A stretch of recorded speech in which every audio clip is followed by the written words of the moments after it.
Bueno, hay otro aspecto, ¿cierto?, del animal racional que guarda relación con la constitución del sujeto, la constitución identitaria del individuo, ¿no? En definitiva, ¿no? El nacimiento del individuo, digamos, ¿no?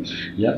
Y bueno, ese punto es un punto no solamente filosófico, digamos, sino que también es fuertemente psicológico, digamos, ¿no? Y para esos efectos ha invitado aquí a Marcos Sánchez, ¿no?, psicólogo jurídico de la Universidad de Concepción, que actualmente está en la FACSO, en la Facultad de Ciencias Sociales de la Universidad de Chile, y ahí hizo su magíster, ¿cierto?, hace poco en psicología clínica también, pero con un tema, bueno, fuertemente filosófico, y por eso la invitación, digamos, ¿no?, que es algo ligado a la alteridad, Levinas, Ricoeur, digamos, ¿no?, y toda una playa de otros autores también de la psicología, ¿no?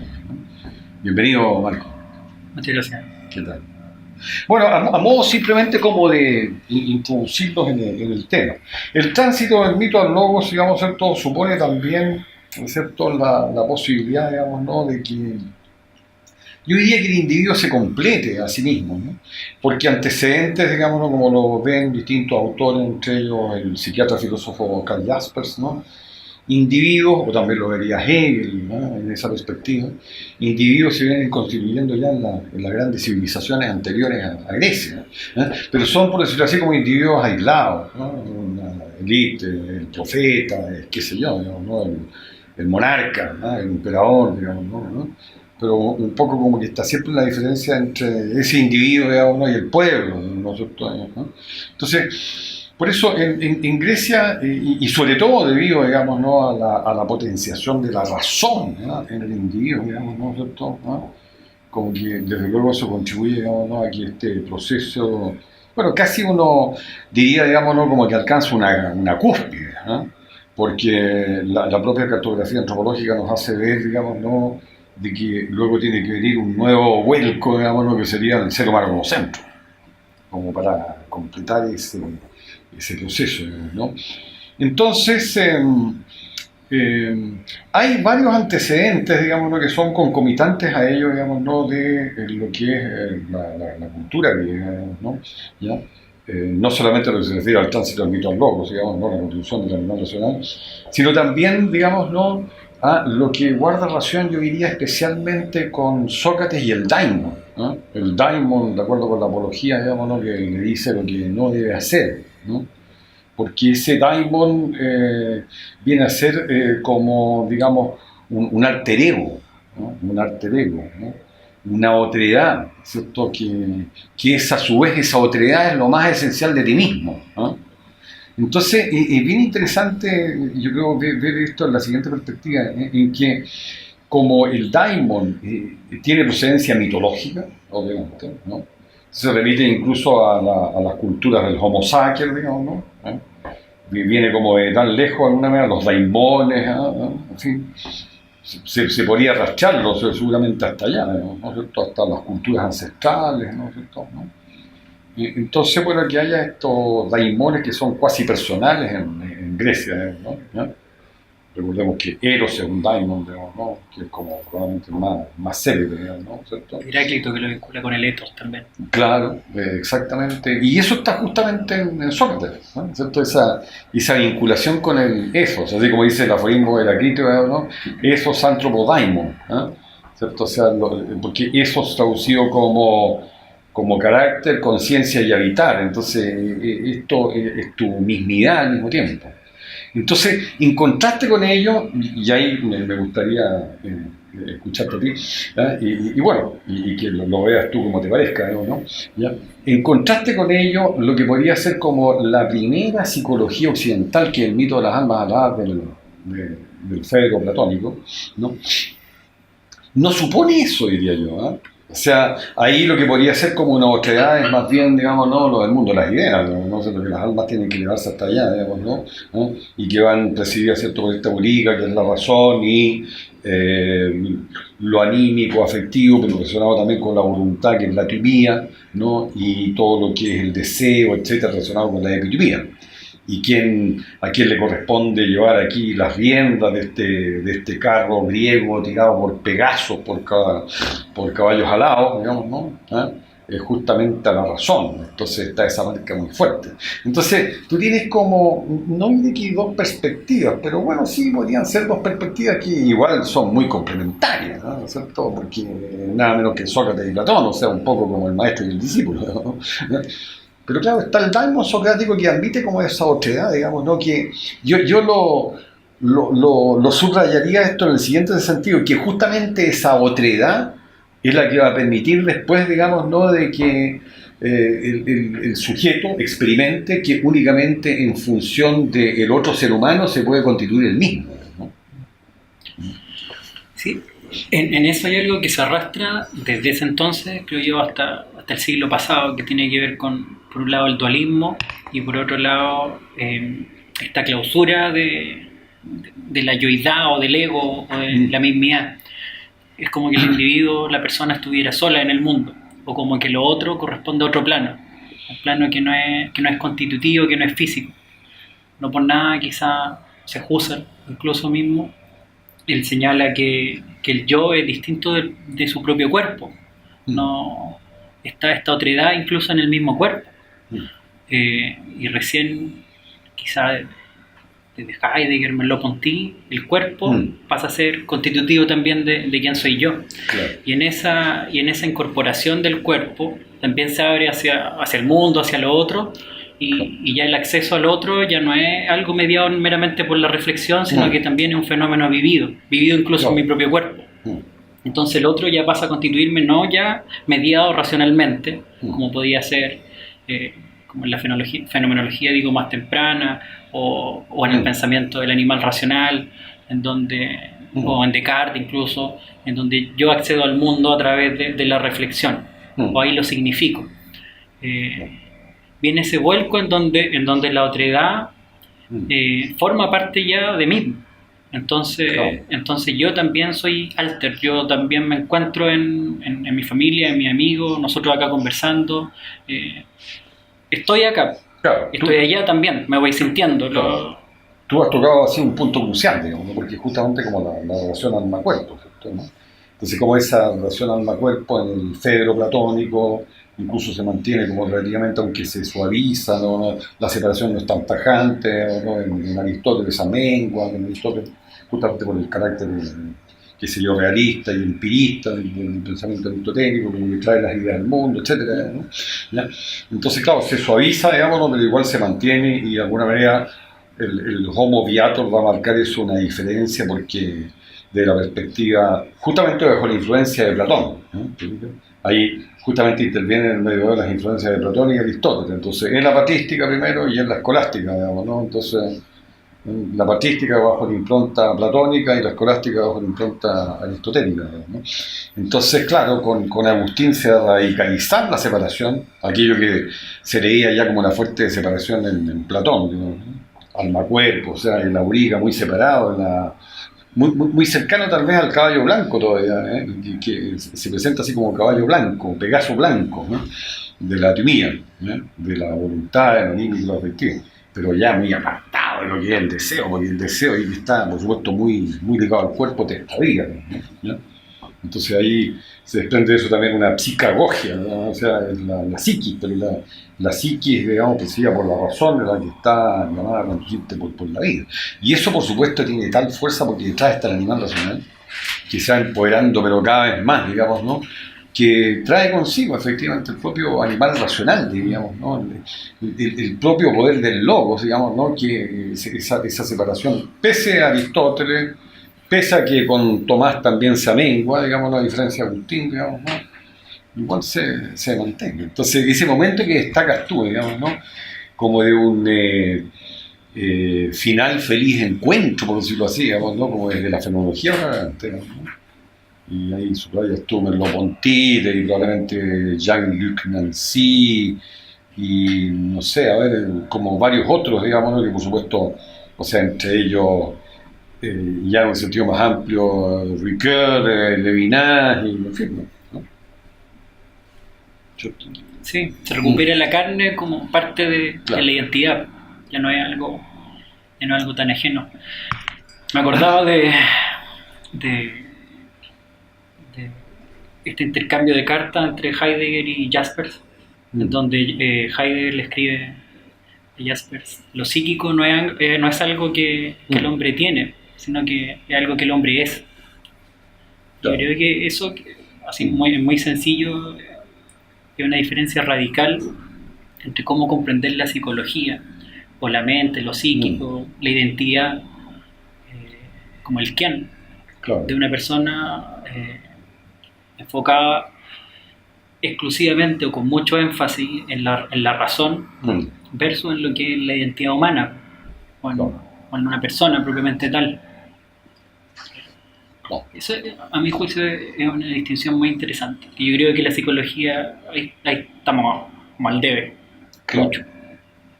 Pero al mismo tiempo yo agregaría, digamos, que también está como la otra perspectiva que en cierto modo se inaugura con Nietzsche, ¿cierto? En la ficción, ¿cierto? O sea, que el yo, como aparece así, que sigue un discurso de Zaratustra, que es uno de los transmundistas, digamos, ¿no?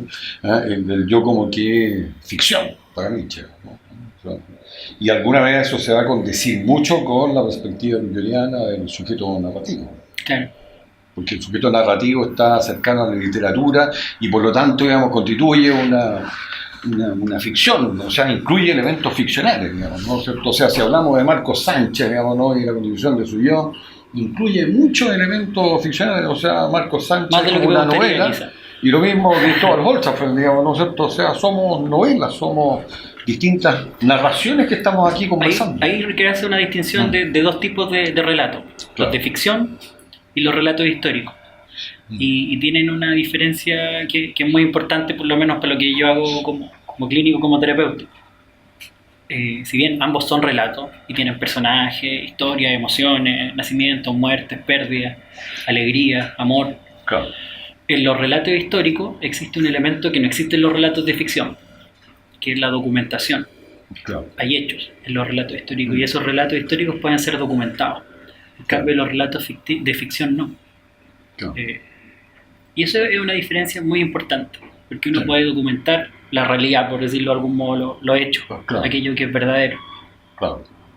Claro, tú como psicólogo, desde una perspectiva lutheriana, tendrías que preguntarle al paciente o captar, digamos, ¿no?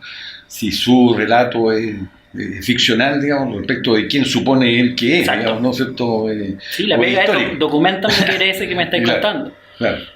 Porque tú, como psicólogo, y eso es bien problemático, digamos, ¿no? Si comienzas a descubrir que hay demasiados elementos ficcionales y que no tienen una base histórica, se va a deslizar esto como una suerte de psicopatología, ¿no? Claro, claro, justamente eso. Claro. Esa distancia quizá entre la historia vivida, real, y el relato, esa distancia es lo que podríamos denominar eso que está ahí, en la psicopatología. Claro. Y se manifiesta en muchas formas, en el cuerpo, en el pensamiento, en la narración, la conducta, la emoción. Claro. Es curioso cómo se mantiene ahí igual una separación, ¿no? Pero eso enriquece mucho más la narración, la narración que nos constituye, ¿no? Que sea no solamente histórica, sino que sea ficcional, ¿no? El problema es cómo se complementan, ¿no? Cómo no entran en un quiebre, ¿no? En una disociación, porque ahí entramos en la psicopatología. Por el malestar, en el dolor, en el padecerse.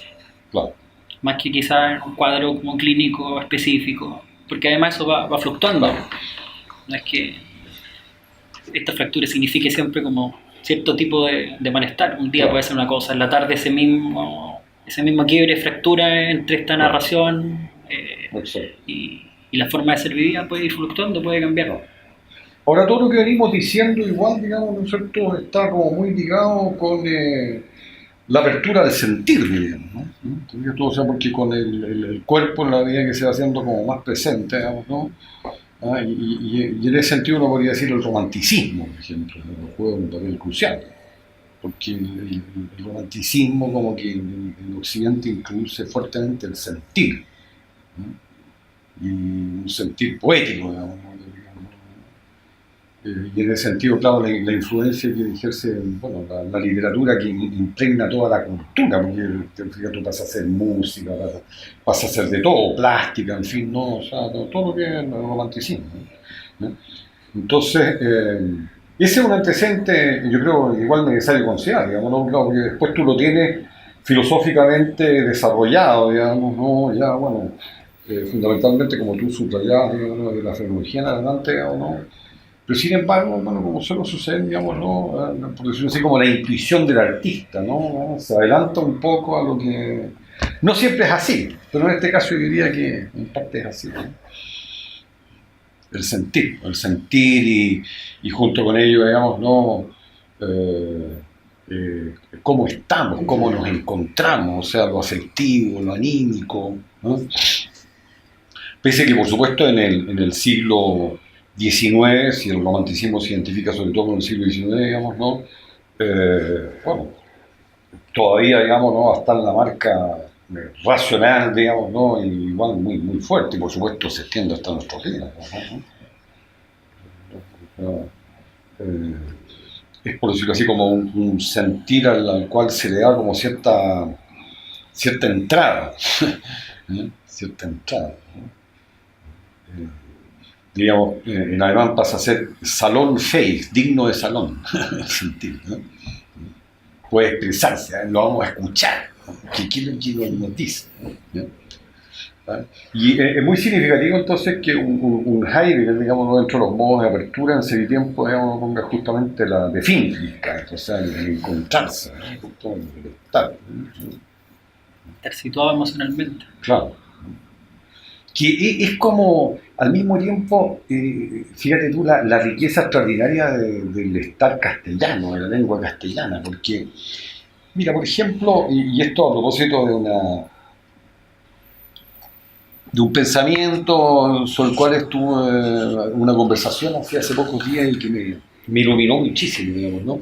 La salud. La salud significa la posibilidad de estar. Si no hay salud, no estás, digamos, ¿no? Comienzas a experimentar como un retiro que te conduce a la nada, digamos, ¿no? Y la muerte vinculada con la nada, en fin, ¿no? Pero lo interesante es que es ser o estar, o sea, al mismo tiempo que no estás, no eres.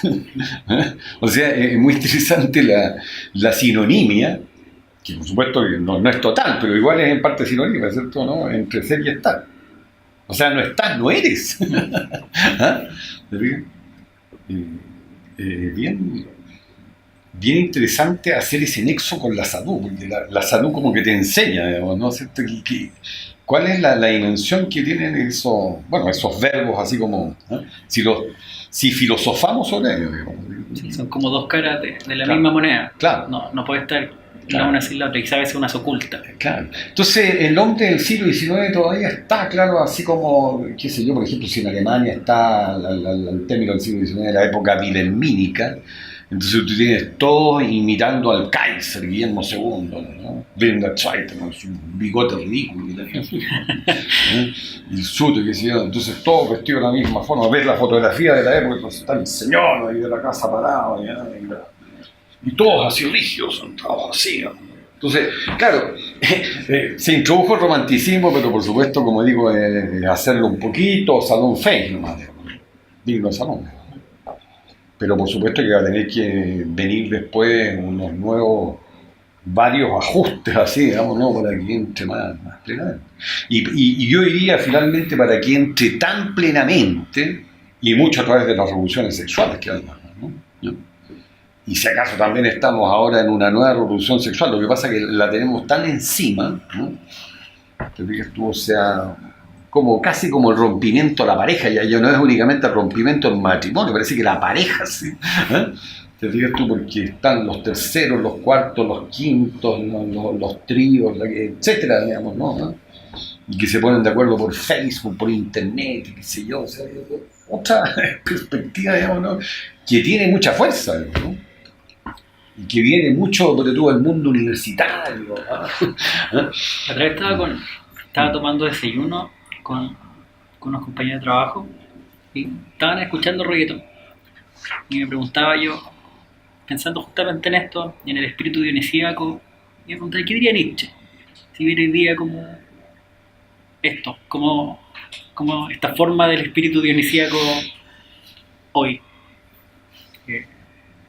estuve buscando un poco, a ver si es que a alguien ya se le había ocurrido escribir al respecto. No encontré nada serio. Pero sí, parece que hoy día como que el cuerpo se toma incluso... Si era un gallito le está venciendo la razón. Exactamente. Y eso es una nueva forma de estar.